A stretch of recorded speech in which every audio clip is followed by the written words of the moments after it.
What's up, guys? Welcome back to Patient FPS. I'm back after a 2-month break, and honestly, I couldn't have picked a better time to come back, because right now, something is happening in the gaming industry that nobody is talking about enough. Activision, the people behind Call of Duty, are about to make one of the biggest business mistakes in gaming history. They are releasing Modern Warfare 4 in late 2026, and GTA 6 is also dropping in late 2026. November 19th to be exact. And I need you guys to understand something. This isn't just two games releasing in the same month. This is a mouse walking into a lion's cage, and the mouse doesn't even know it yet. Let's get into it. First, let me paint you a picture of what Call of Duty is actually up against. GTA 6's first trailer, just a trailer, not even gameplay, crossed 475 million views on YouTube. To put that in context, that's more than double the lifetime views of GTA 5's debut trailer. And GTA 5 went on to sell over 190 million copies and made billions across 3 console generations. Industry analysts are already projecting GTA 6 could make $7 billion in just its first 2 months. That's not a typo. $7 billion in 2 months. The hype is so insane that Twitch is literally pre-planning server infrastructure just to handle the launch day traffic. Developers of other games are changing their entire release schedules to avoid launching near GTA 6 because they know they'll disappear in its wake. One journalist described it as a massive game of 4D chess playing out across the entire video game industry, and every smart publisher is moving out of the way. Every publisher, except Activision.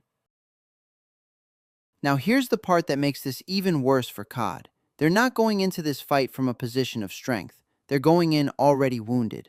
Black Ops 7, the 2025 Call of Duty, just had the worst sales year for the franchise since 2008. Let that sink in. 2008. That's almost 18 years of momentum reversed in 1 year. And it gets worse. Former Activision CEO Bobby Kotick, in an actual court filing, stated that Call of Duty sales dropped more than 60% in 2025 compared to 2024. 60%.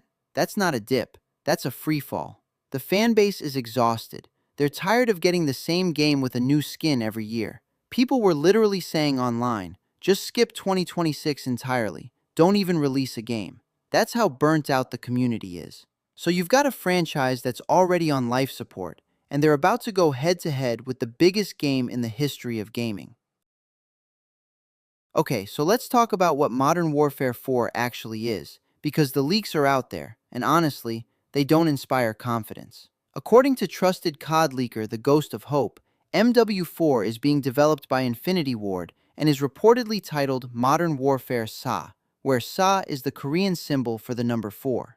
That's because both North and South Korea are major settings in the campaign. The story picks up directly from Modern Warfare 3's ending, after Soap was killed by Makarov and Shepard was killed by Price. You'll be playing as Task Force 141, the SAS, and the Republic of Korea Army, 3 factions trying to stop Makarov and his Connie group from starting World War III through a series of false flag operations. And look, on paper, that sounds cool. I'll give it that. But here's where it falls apart. The multiplayer, according to the same leaker, is described as a complete copy of Modern Warfare 2 from 2022. Same sluggish movement, same brutal time to kill, same visual recoil that makes your screen look like it's having a seizure. All the things fans hated about that game. And remember, MW2 2022, despite selling $1 billion in 10 days, had the worst player retention of any modern Call of Duty. Half the PC player base was gone after 1 month. They're reportedly bringing that exact experience back in 2026. So the question isn't just, can MW4 compete with GTA 6? The question is, can MW4 even compete with itself?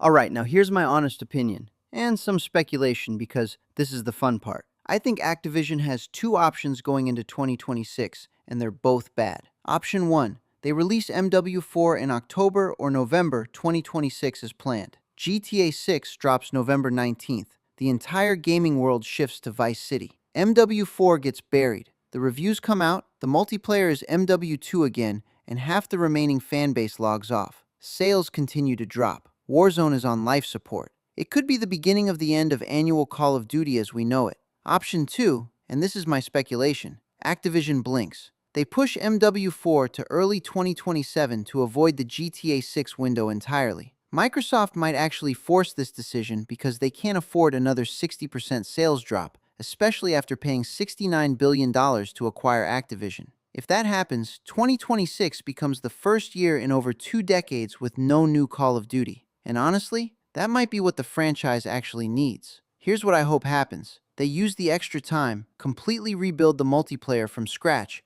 drop the MW2 copy-paste approach, and come back in 2027 with something that actually shocks people. Because if they can't beat GTA 6, at least don't show up to the fight half prepared. So to summarize, Modern Warfare 4 is scheduled to launch in the same window as GTA 6 in late 2026. GTA 6 has 475 million trailer views, a projected $7 billion in launch revenue, and the entire gaming industry is moving out of its way. Meanwhile, Call of Duty just had its worst sales year since 2008, and MW4's multiplayer is reportedly a reskin of the most divisive COD in recent memory. Is this a winnable fight for Call of Duty? Honestly, I don't think so. Not without a miracle. But I want to hear from you. Do you think Activision should delay MW4? Or should they just take the hit and release it anyway? Drop it in the comments. Let's have this debate. If you're new here, this channel is all about FPS games, Battlefield, Call of Duty, and everything in between. Hit subscribe because I've got a lot more coming very soon. I'm Patient FPS, and I'll see you in the next one.